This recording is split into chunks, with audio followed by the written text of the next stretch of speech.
বিএনপির চেয়ারম্যান হিসেবে দায়িত্ব নিলেন তারেক রহমান। রাতে গুলশানে স্থায়ী কমিটির বৈঠক, ইসির অনুরোধে উত্তরাঞ্চল সফর স্থগিত। নির্বাচন কমিশনের অনুরোধে বাংলাদেশ জাতীয়তাবাদী দলের চেয়ারম্যানের এই সফর স্থগিত ঘোষণা করা হয়েছে। আজ থেকে আপিল আবেদনের নিষ্পত্তি শুরু। হাসনাত মঞ্জুরুলের পাল্টাপাল্টি আবেদন। বিএনপির মিন্টুর মনোনয়ন বাতিল চান জামায়াত প্রার্থী।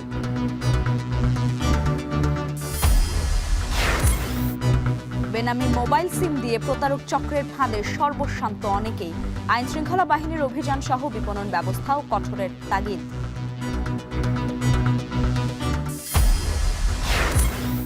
এবং শীত মৌসুমে ধুলাই মলিন রাজধানী ঢাকা। নির্মাণ অব্যবস্থাপনার দূষণে স্বাস্থ্য ঝুঁকি, সমন্বিত উদ্যোগের পরামর্শ। নির্মাণ কাজের যে ধুলো, সেটা হলো সবচেয়ে বেশি আমাদের এই ঢাকা শহরের বায়ুটাকে দূষিত করে। প্রত্যেকটা রাস্তায় যে দিক দিয়ে যাচ্ছি ধুলাবালির অবস্থা খুব ভয়াবহ। আমরা এটা সমাধান চাই।